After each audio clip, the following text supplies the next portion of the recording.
कराने के पर्पस से ही हम लोग ऑक्सीजन का यूज करते हैं। तो देखो यहाँ पर क्या करते हैं हम लोग, इस इम्प्योर सिल्वर को, इम्प्योर क्यों बोला, क्योंकि सिल्वर के साथ इम्प्योरिटीज भी प्रेजेंट है।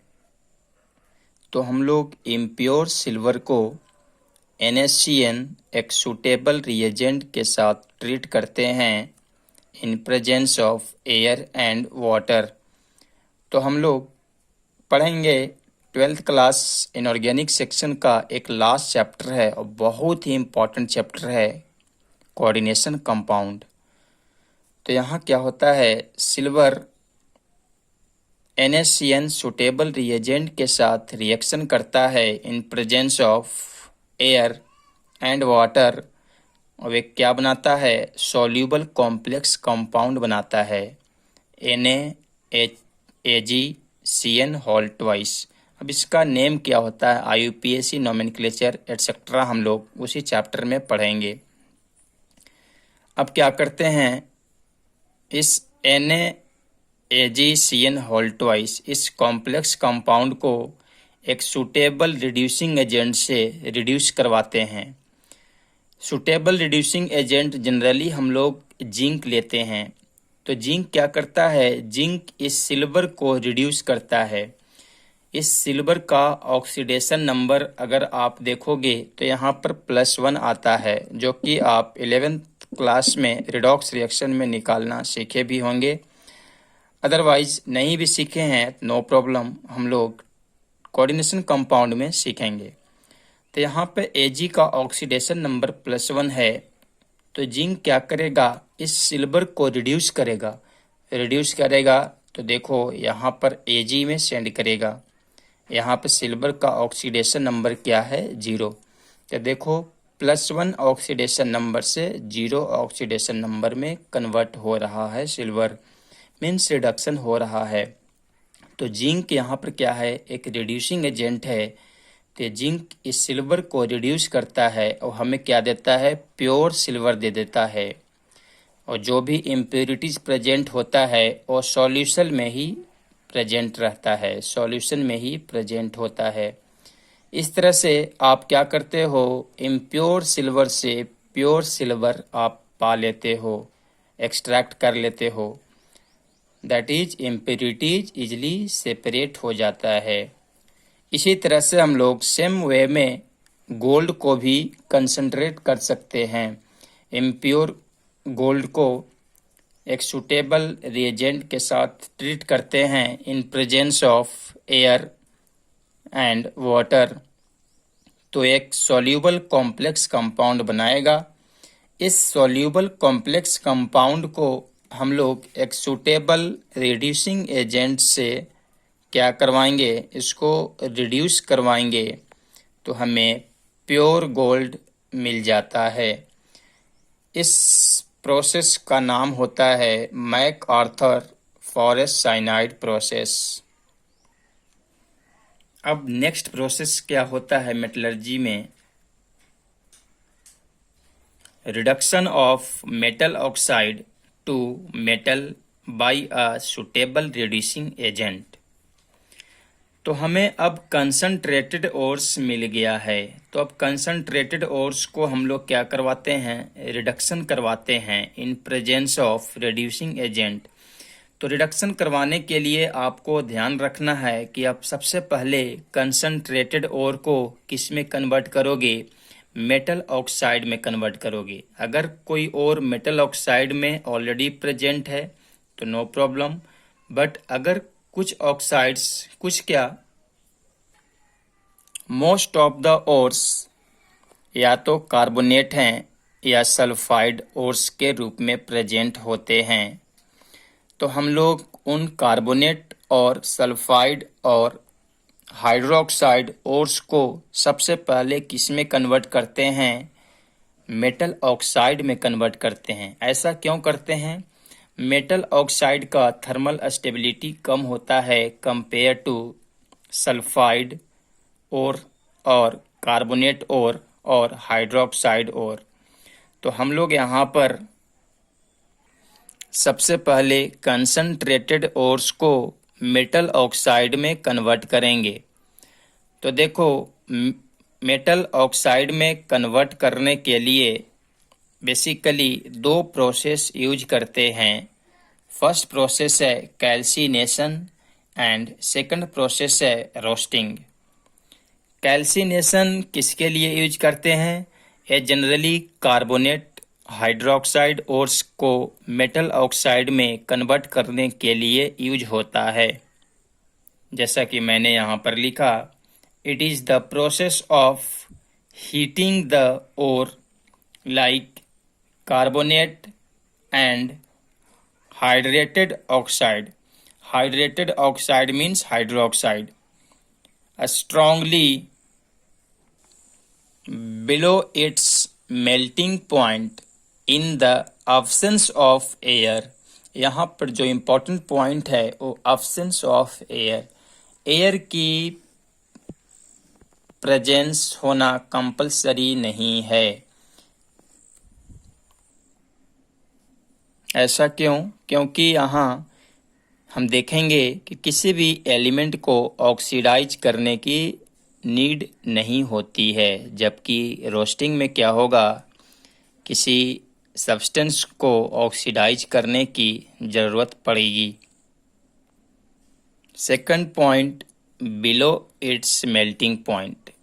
ऐसा क्यों करते हैं? अगर आप मेल्टिंग पॉइंट पर इसको हीट करोगे तो क्या होगा, ये मेल्ट होने की प्रोबेबिलिटी हो जाएगी, लिक्विड फॉर्म में आ जाएगा तो काम कठिन हो जाएगा। इसलिए हम लोग उसको सॉलिड स्टेट में ही रखने की कोशिश करते हैं। तो देखो करते क्या हैं, जैसे मान लो कार्बोनेट और लाइमस्टोन, कैल्शियम कार्बोनेट कैल्शियम का ओर्स होता है। इसको आप हाई टेम्परेचर पर हीट करोगे तो क्या होगा, CO2 बाहर हो जाएगा और आपको मेटल ऑक्साइड मिल जाएगा, कैल्शियम ऑक्साइड, क्विकलाइम बोलते हैं इसको। इन शॉर्ट क्या बोलते हो आप? क्विकलाइम। तो इस तरह से क्या होता है कि मेटल कार्बोनेट मेटल ऑक्साइड में कन्वर्ट हो जाता है।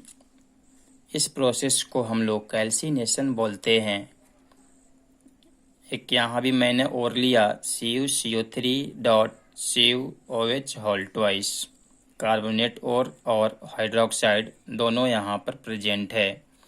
इसे आप हीट करोगे तो ये मेटल ऑक्साइड देगा, H2O इवेपोरेट कर जाएगा एंड CO2 भी क्या हो जाएगा, रिलीज हो जाता है। तो बेसिकली ये प्रोसेस क्या कहलाता है, कैल्सिनेशन। रोस्टिंग में क्या करते हैं हम लोग, रोस्टिंग बेसिकली सल्फाइड ओर्स को मेटल ऑक्साइड में कन्वर्ट करने के लिए यूज होता है। तो यहाँ पर जो इम्पोर्टेंट पॉइंट है वो है सल्फाइड ओर्स। इसे आपको याद रखना है कि सल्फाइड ओर्स को ही हम लोग मेटल ऑक्साइड में कन्वर्ट करने के लिए इस रोस्टिंग प्रोसेस का यूज करते हैं। तो देखो यहाँ पर आपको ऑक्सीजन की ज़रूरत पड़ेगी। क्यों? क्योंकि यहाँ पर सल्फर जो है वो फ्यूजिबल इम्प्योरिटीज और फ्यूजिबल सब्सटेंस है। इस फ्यूजिबल को हम लोग बाहर करने के लिए ऑक्सीजन का यहाँ पर सप्लाई होना बहुत ज़रूरी है।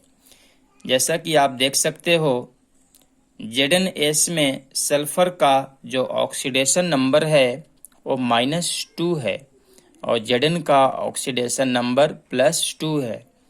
यहाँ पर आप सल्फर का ऑक्सीडेशन नंबर जब निकालोगे तो +4 आएगा। तो देखो मैंने रोस्टिंग के बारे में क्या लिखा, it is the process of heating the sulphide और strongly below the melting point in the presence of air. जैसे ZnS जिंक सल्फाइड को ऑक्सीजन के प्रेजेंस में हाई टेम्परेचर पर हीट करते हैं तो ये मेटल ऑक्साइड देगा एंड SO2 क्या हो जाएगा, बाहर हो जाएगा। सिमिलरली PbS गैलेना, इसको भी हम लोग ऑक्सीजन के प्रेजेंस में हीट करेंगे तो ये PbO मेटल ऑक्साइड देगा एंड SO2 बाहर निकल जाएगा। अब प्रॉब्लम कब मिलता है, अगर कंसंट्रेटेड ओर्स में अभी भी सम इम्प्योरिटीज प्रेजेंट है, तब हम लोग क्या करते हैं, उसे रिमूव करने के लिए एक केमिकल सब्सटेंस का यूज करते हैं जिसका नाम होता है फ्लक्स। तो फ्लक्स क्या होता है, फ्लक्स एक केमिकल सब्सटेंस है जो कंसंट्रेटेड ओर्स में जो इम्प्योरिटीज प्रेजेंट है उसे कंबाइन हो जाता है और एक इनसॉल्यूबल कंपाउंड बना देता है जिसका नाम होता है स्लैग। कंसंट्रेटेड ओर कहने से ज़्यादा उचित होगा कि आप कैल्सिनाइड और रोस्टेड ओर बोलिए। तो कैल्सिनाइड और रोस्टेड ओर मतलब मेटल ऑक्साइड में अभी भी अगर इम्प्योरिटीज प्रेजेंट है तो उसे रिमूव करने के लिए हम लोग एक chemical substance that is called flux का यूज करते हैं।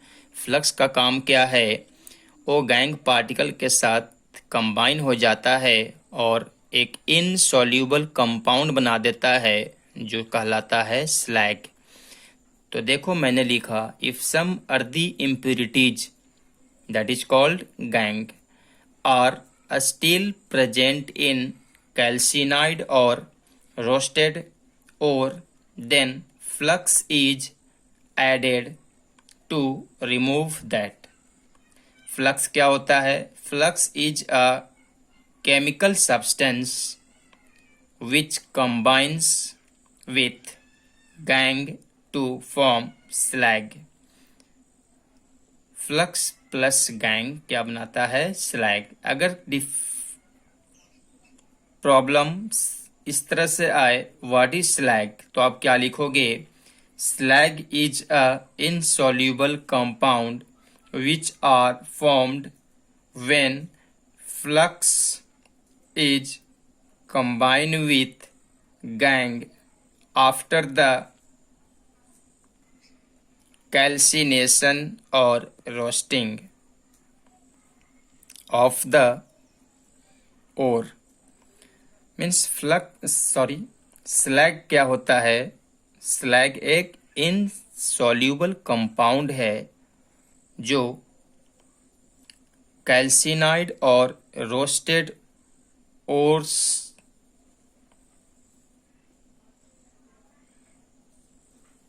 ओर में जो इम्प्योरिटीज प्रेजेंट होते हैं उसे रिमूव करने के दौरान बनता है। तो देखो फ्लक्स जो होता है वो टू टाइप्स का होता है, acidic flux and basic flux. Acidic flux का काम क्या है, नाम से ही आप देख रहे हो एसिडिक फ्लक्स मतलब ए बेसिक इम्प्योरिटीज के साथ रिएक्शन करेगा एंड उसको स्लैग में कन्वर्ट करेगा। एसिडिक फ्लक्स मैंने लिखा it is used to remove basic impurities. Basic impurities क्या होता है, मेटल के ऑक्साइड जनरली क्या होते हैं, बेसिक इन नेचर होते हैं। जैसे किसी ओर्स के एक्सट्रैक्शन में अगर calcium oxide as a impurities present है, कैल्शियम ऑक्साइड जैसा कि बेसिक इम्प्योरिटीज होता है, तो इसके लिए हमें एसिडिक फ्लक्स यूज करना पड़ेगा। तो SiO2 क्या होता है, एसिडिक इन नेचर होता है। SiO2 हम लोग एसिडिक फ्लक्स के रूप में यूज करते हैं। SiO2 CaO के साथ कंबाइन होता है और बनाता है कैल्शियम सिलिकेट जो कि कहलाता है स्लैग। ये जो कैल्शियम सिलिकेट है वो इनसॉल्यूबल होता है, इसे आप इजीली सेपरेट कर सकते हो। उसी तरह से सेकंड टाइप क्या है फ्लक्स का, basic flux. Basic flux used to remove acidic impurities. जैसे कि हम लोग आगे पढ़ेंगे, किसी मेटल के एक्सट्रैक्शन में अगर acidic impurities like SiO2 present है तो इसे रिमूव करने के लिए हम लोग बेसिक फ्लक्स यूज करते हैं। यहाँ पर मैंने बेसिक फ्लक्स यूज किया है कैल्शियम कार्बोनेट। एक कैल्शियम कार्बोनेट क्या होगा, इससे कंबाइन होगा और बनाएगा कैल्शियम सिलिकेट, जो कि एक इनसॉल्यूबल कंपाउंड होता है। एक कैल्शियम कार्बोनेट हम लोग देखेंगे जब एक्सट्रैक्शन ऑफ आयरन पढ़ेंगे। होता क्या है, कैल्शियम कार्बोनेट हाई टेम्परेचर पर डिकम्पोज हो जाता है।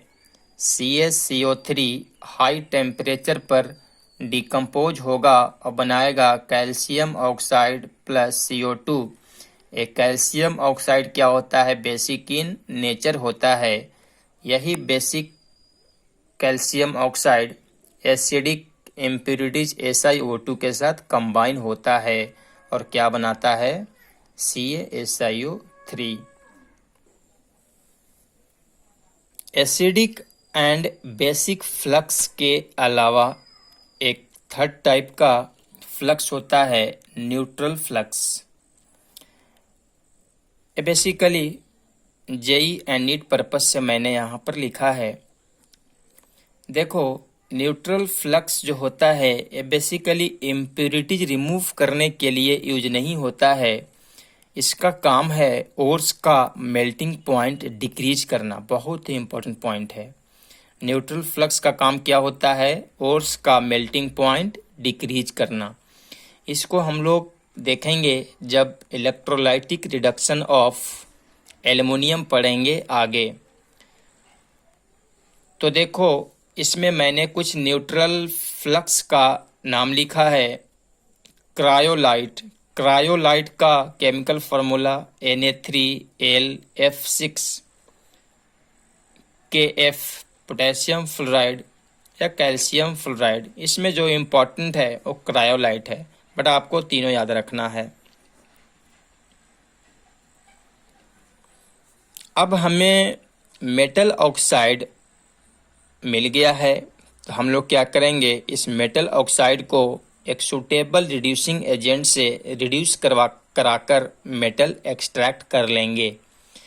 तो देखो, मैंने यहाँ पर एक जनरल रिएक्शन लिखा है। जैसे कोई मेटल ऑक्साइड है, इसको मैंने कार्बन के साथ क्या करवाया, रिड्यूस करवाया। Carbon as a reducing agent use कर रहे हैं। तो ये क्या कर देगा, मेटल ऑक्साइड को रिड्यूस करेगा किस में, मेटल में, प्लस कार्बन खुद को ऑक्सीडाइज कर लेगा CO में। जैसा कि यहाँ मैंने लिखा Fe2O3 हेमेटाइट, इसको कार्बन से रिड्यूस करवाया तो क्या मिला, Fe प्लस CO। अब यहाँ प्रॉब्लम क्या आता है, यहाँ प्रॉब्लम आता है to select a suitable reducing agent. कौन सा रिड्यूसिंग एजेंट हम यूज करें जो आसानी से इस मेटल ऑक्साइड को रिड्यूस कर सकता है। सुटेबल रिड्यूसिंग एजेंट कहने का मतलब हुआ कि लोअर टेम्परेचर पर जो रिड्यूसिंग एजेंट किसी मेटल ऑक्साइड को मेटल में रिड्यूस कर सकता है, वही कहलाएगा सुटेबल रिड्यूसिंग एजेंट। तो सुटेबल रिड्यूसिंग एजेंट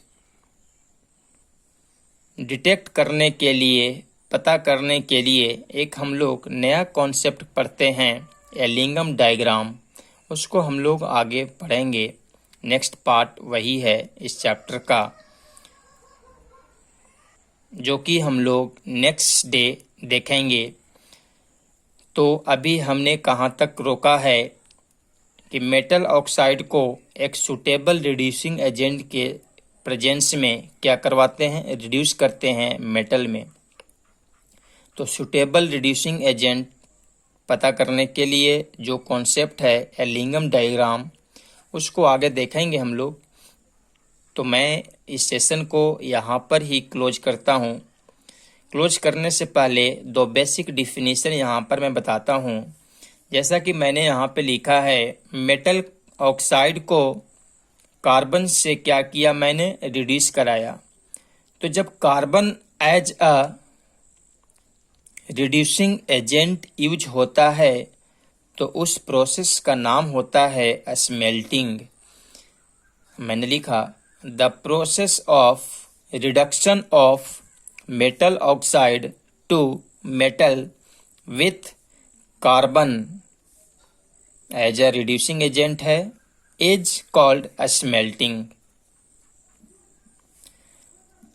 एंड इसी का एक्सटेंडेड फॉर्म है, अगर इस स्मेल्टिंग प्रोसेस में हीट का भी यूज होगा तो इस मेटलर्जी को हम लोग बोलते हैं पायरोमेटलर्जी। इस टाइप के मेटलर्जी को क्या बोलते हैं? पायरोमेटलर्जी।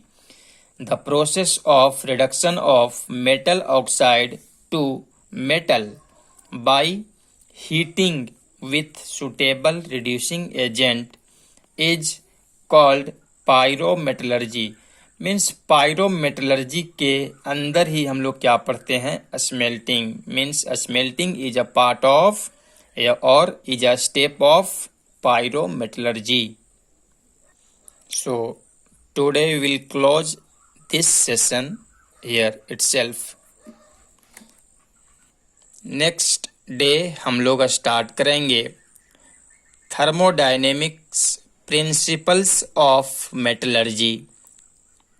इस थर्मोडायनेमिक्स प्रिंसिपल्स ऑफ मेटलर्जी में ही हम लोग समझेंगे एलिंगम डायग्राम। तो आपको करना क्या है, इस लेक्चर को पेपर एंड पेन के साथ बैठकर देखना है, समझना है और नोट्स कंप्लीट करना है। जो भी डाउट्स हैं वो आप कमेंट सेक्शन में लिख सकते हो, नहीं तो आप नोट्स में ही लिख कर रखोगे। जब हम लोग रेगुलर क्लासेस में मिलेंगे तो जैसा कि मैंने बता रहा हूँ और मैंने बताया भी हूँ, 2 क्लासेस हम लोग लेंगे, short revision classes and 1 class for doubt session. एक क्लास हम लोग डाउट सेशन के लिए लेंगे।